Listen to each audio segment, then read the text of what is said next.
चलिए चैप्टर 10 शुरू करते हैं। चैप्टर 10 न्यू एम्पायर और न्यू किंगडम्स के बारे में है। किस तरीके से बड़े बड़े जो साम्राज्य थे, बड़े एम्पायर थे, वो डिक्लाइन होना शुरू हुए और नए एम्पायर बने। प्रशस्तियाँ और वो हमें क्या बताती हैं। जैसा कि हम जानते हैं कि समुद्रगुप्त एक इलाहाबाद के अशोकन पिलर में इंस्क्रिप्शन मिलते हैं जो कि हरिसेना जो एक राज्य कवि था समुद्रगुप्त के राज्य में, उसने लिखा था। ये इंक्रिप्शन स्पेशल काइंड की प्रशस्ति थी। प्रशस्ति मीन्स प्रेज, अपने राजा के बारे में अच्छी अच्छी बातें कहना, इसे प्रशस्ति को ये कहते हैं। इसमें समुद्रगुप्त के बारे में बड़ी बड़ी बातें लिखी हुई हैं, एक्सेट्रा एक्सेट्रा। चलिए समुद्रगुप्त के बारे में जानते हैं। इस प्रशस्ति में समुद्रगुप्त को बड़े बड़े वीर वॉरियर के रूप में दिखाया गया है। एक विजेता, जो एक बैटल विक्ट्री, एक बड़े बड़े शब्दों का प्रयोग करके समुद्रगुप्त को एक राजा के बराबर बताया है।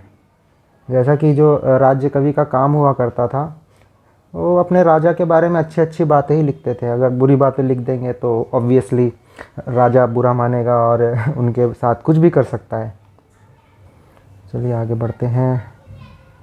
समुद्रगुप्त द वॉरियर, उसके बारे में अच्छी अच्छी बातें लिखी हैं। ये समुद्रगुप्त ने अपने ही इंस्क्रिप्शन वाले कुछ सोने के सिक्के ढलवाए जिसमें उस वीणा बजाते हुए दिखाया गया है। ये एक मैप के बारे में लिखा हुआ है। चलिए मैप देखते हैं। इस मैप में आप देख सकते हैं किस तरीके से अलग अलग जगहों पे अलग अलग प्रशस्तियाँ प्राप्त हुई हैं। उत्तर भारत में जो ग्रीन एरिया है वो आर्यवर्त एरिया कहलाता था उस समय। चलिए इनके बारे में जानते हैं। आर्यवर्त जो ग्रीन एरिया है जो अभी दिखाया हमने मैप में, वहाँ पे 9 रूलर थे। 9 रूलर जो बाद में समुद्रगुप्त के एम्पायर में ऐड हो गए। दक्षिणापथास जो रेड डॉट में दर्शाए हुए हैं, जो दक्षिण में ईस्ट की तरफ कोस्टल एरिया में फैले हुए हैं, वहाँ बताया गया है कि टोटल 12 रूलर थे, जो कि जैसे कि ऑब्वियसली वो बाद में समुद्रगुप्त के एम्पायर में जुड़ गए। इनर सर्कल जो जिन्हें गणसंघ कहा जाता है, वो राजा को ट्रिब्यूट ला के देते थे। जो कुछ जो इम्पोर्टेंट एडमिनिस्ट्रेटिव पोस्ट हुआ करती थी वो हेरिडेटरी थी। इसका कुछ एग्जाम्पल मिलता है, जैसे हरिसेना एक महादंड नायक चीफ जस्टिस हुआ करता था, लाइक हिज फादर। आगे कभी कभी एक ही आदमी को कई सारी पोस्ट रखता था। ये सब चीज़ें इतनी चली है। New kind of army.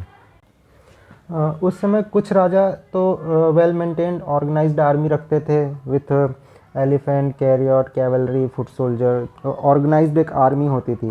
But most of the leaders जो थे वो सामंतास रखते थे। सामंतास क्या होते थे कि उनकी एक लोकल आर्मी होती थी। वो राजा उन्हें सैलरी नहीं देता था, इंस्टेड उन्हें लैंड दे दिया जाता था ग्रांट में। तो वो लैंड से टैक्स वसूल करके अपनी आर्मी को मेंटेन करते थे, और जब भी राजा को ज़रूरत होती थी वो अपनी आर्मी लेके चले जाते थे राजा की मदद करने के लिए। और इतिहास में हमने कई बार ऐसा देखा है कि जब भी जो सामंत बहुत ज़्यादा स्ट्रांग हो जाते हैं और राजा वीक हो जाता है, तो वो टेक ओवर कर लेता है, या तो राजा को मार के या उसे साइड करके। असेंबलीज इन साउदर्न किंगडम्स, साउथ में भी एक कंटेम्प्रेरी वर्ल्ड था। वहाँ पे एक अलग तरीके का एडमिनिस्ट्रेशन, अलग तरीके के राजा महाराजा हुआ करते थे। इसमें हमें सभा के बारे में पता चलता है। जो ब्राह्मण लैंड ओनर्स थे उनका ग्रुप था जो कि लोकल एडमिनिस्ट्रेशन देखते थे, जैसे agriculture, road making, local temples को बनाना। जो उर हुआ करते थे वो विलेज की असेंबली को जो कि नॉन ब्राह्मण हुआ करते थे। और जो नगरम हुआ करता था वो एक ऑर्गेनाइजेशन ऑफ मर्चेंट था। जो इकोनॉमिस्ट थे, जो व्यापारी लोग थे, उनका एक ग्रुप, उनको नगरम कहा जाता था। जो कि जो रिच और पावरफुल लैंड ओनर्स के द्वारा उनको रेगुलेट किया जाता था। चलिए आगे बढ़ते हैं।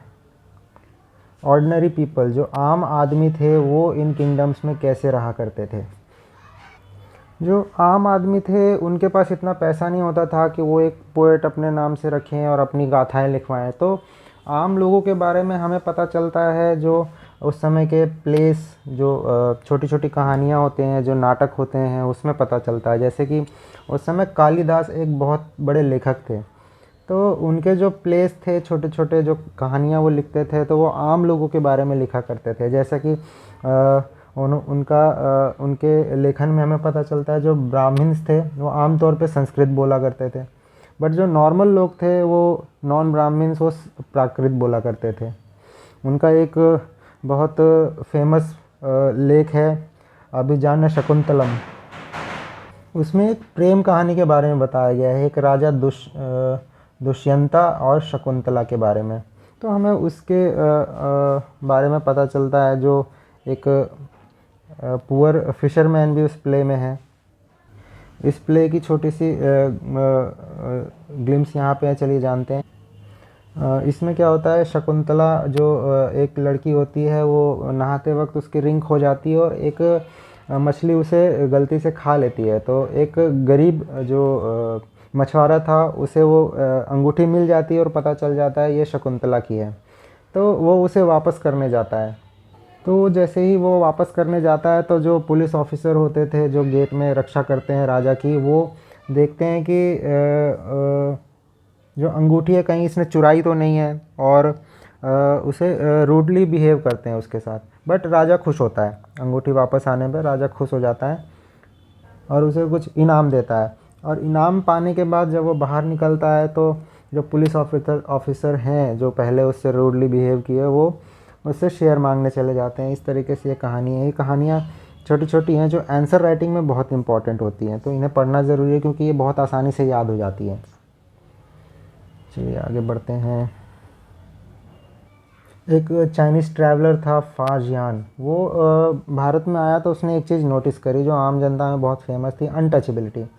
तो अनटचेबिलिटी के बारे में उसने एक चीज़ लिखी हुई है कि जब भी जो छोटी जाति के लोग जो माने जाते हैं कि उनको छूने से बहुत प्रलय आ जाएगा, जब भी वो शहर में बाहर निकलते हैं तो एक लकड़ी का टुकड़ा लेके निकलते हैं और उसमें चोट करते हुए निकलते हैं, जो कि एक अजीब साउंड करता है। तो लोगों को समझ में आ जाता है कि जो आदमी निकला है ये इसे छूना नहीं है, तो वह रास्ता दे देते हैं, वो बड़ी आसानी से निकल जाता है।